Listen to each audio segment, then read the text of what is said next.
हस्ती मिट्टी नहीं हमारी, कुछ बातें हैं कि हस्ती मिट्टी नहीं हमारी, सदियों रहा है दुश्मन दौर है जहां हमारा, सारे जहां से अच्छा हिंदुस्तान हमारा, हम बुलबुले हैं इसकी, यह गुलसिता हमारा, यह गुलसिता हमारा। आजच्या कार्यक्रमाचे अध्यक्ष, उपस्थित मान्यवर, माझ्या मित्र मैत्रिणींनो, बंधू आणि भगिनींनो आणि माझ्या देशभक्तांनो, माझे नाव निकिता दिलीप वाकई। आज आपल्या भारत देशाला स्वातंत्र्य मिळाले या महत्त्वाच्या दिवशी मला बोलण्याची संधी दिली माझे गुरुजन वर्ग, त्यांना मी शतशः प्रणाम करते।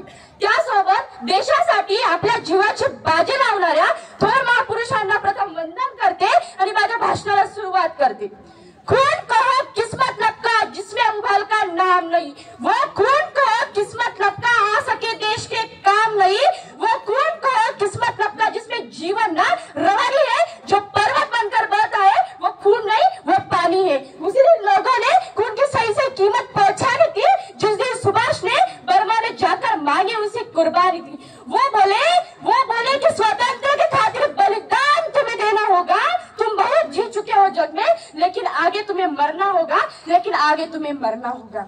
आजादी के चरणों में जो माला चढ़ाई जाएगी वो सुनो तुम्हारे शीश के फूलों से गुंफी जाएगी। आजादी का संग्राम कई पैसे पे खेला जाता है, यह सर कटाने का सौदा नंगे सर झेला जाता है। वो बहुत तारीश करके बोले, रक्त तुम मुझे देना, बदले में भारत की आजादी तुम मुझसे लेना।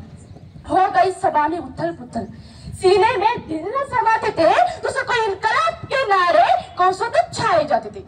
हम देंगे देंगे रक्त, बस यही शब्द सुनाई देते थे। रंग में जाने के लिए लोग खड़े तैयार दिखाई देते थे।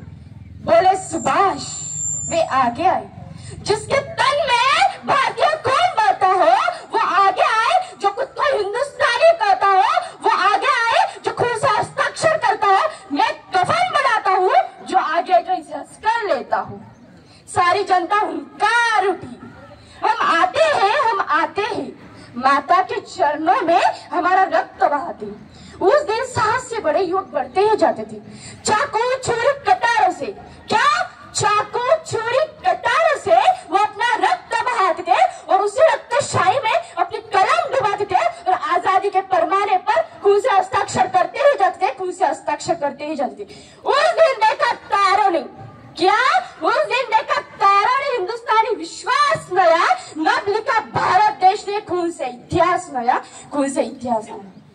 तर आज 15 ऑगस्ट 1947 रोजी आपल्या भारत देशाला इंग्रजांच्या गुलामगिरीतून स्वातंत्र्य मिळाले, म्हणून हा दिवस इतिहासातील सुवर्ण दिवस मानला जातो। तर मला एक प्रश्न पडतो की स्वातंत्र्य म्हणजे काय आणि आपल्याला सहजासहजी मिळालं का? स्वतःला प्रश्न विचारून बघा की स्वातंत्र्य म्हणजे काय आणि ते आपल्याला सहजासहजी मिळालं का? तर नाही, हे स्वातंत्र्य आपल्याला सहजासहजी मिळालं नाही। आपण इंग्रजांनी स्वातंत्र्य मागितलं, त्याने लगेच देऊन टाकलं, इतकी सोपी गोष्ट नव्हती ती। तर मला सांगावंच वाटतं की आपल्या भारत देशाचा जन्म दोनदा झालेला आहे। किती?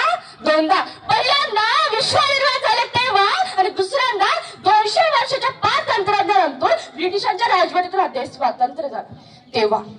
मग ह्या महान देशाने काही महान माणसांना जन्म दिला, काय या महान देशाने काही महान माणसांना जन्म दिला, मग त्या महान माणसांनी या देशाच्या स्वातंत्र्याला जन्म दिला।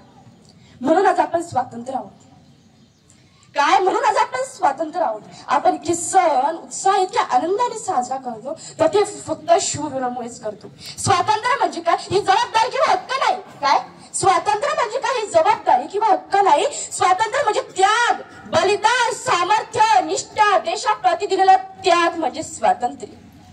भगतसिंग सुद्धा पहिले हसत हसत फासावरती गेले आणि जाता जाता आपल्याला सांगून गेले, खरं तर समोर मृत्यू दिसत होता, त्यांना माहित होतं की मला फासावरती जायचं, पण दुसऱ्या बाजूला त्यांना कुठेतरी अभिमान वाटत होता, नाही माझ्या बलिदान जर देशाला स्वातंत्र्य मिळेल।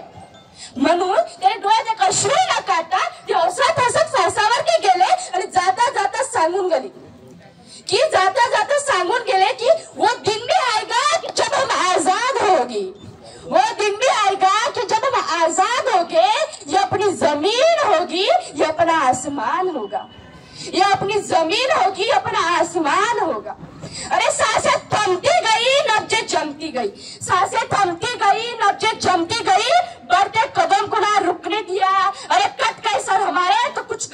कुछ गम नहीं। सर हिमालय का हमने झुकने दिया, सर हिमालय का ना हमने झुकने दिया, मरते मरते कहा या कफन साथियों अब तुम्हारे हवाले वतन साथियों, अब तुम्हारे हवाले वतन साथियों। बूझा है जिस आंगन का चिराग उस घर की दीवारें भी रोई होगी, बूझा है जिस आंगन का चिराग उस घर की दीवारें भी रोई होगी, खोया है जिन माओ ने लाल अपना, न जाने वो माँ एक कैसी सोई होगी, न जाने वो माँ एक कैसी सोई होगी। खरं तर बघा आपण त्याच मुद्द्यावरती येऊ की 15 ऑगस्ट 1947 रोजी आपल्या भारत देशाला इंग्रजांच्या गुलामगिरीचं स्वातंत्र्य मिळालं, हे सगळ्यांना माहित आहे। म्हणून आज आपण तिरंगा फडकवतो। तर तिरंगा म्हणजे काय तर नाही माहित। तर तिरंगा म्हणजे त्याच्यामध्ये एक अशोक चक्र असतं, त्यामध्ये 3 रंग असतात, हे सगळ्यांना माहित आहे। पण तिरंगा म्हणजे काय जर ते आपलं हे सांगत असतं की भारताची शान म्हणजेच तिरंगा, तर मग अशोक चक्राचं महत्व काय तर नाही सांगू शकत। तर अशोक चक्राचं महत्व म्हणजेच तिरंग्याचं राष्ट्रीयचं प्रतीक म्हणजेच राष्ट्रीय तिरंग्याचं प्रतीक म्हणजेच अशोक चक्र। मी एक गोष्ट सांगते, कदाचित सगळ्याला हसू येईल पण हे वास्तविक सत्य आहे। या तिरंग्याचं महत्व काय, या शानेचं महत्व काय, या रंगांचं महत्व काय आम्ही कधीच जाणून घेणार नाही, पण मात्र कटप्पाने बाबाला का मारलं होते आम्ही नक्की जाणून घेऊ। कदाचित सगळ्याला हसू येत असेल पण हे वास्तविक सत्य आहे, कदाचित सगळ्याला हसू येत असेल पण हे वास्तविक सत्य आहे।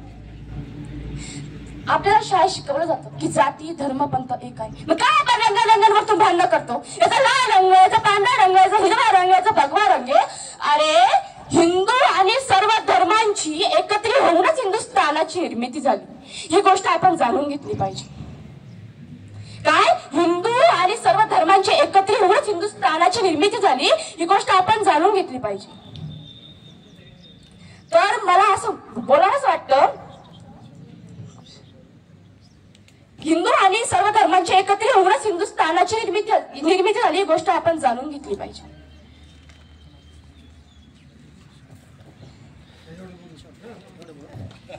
मी जाता जाता एवढंच सांगेल, जो बहाया पसीना मैदान में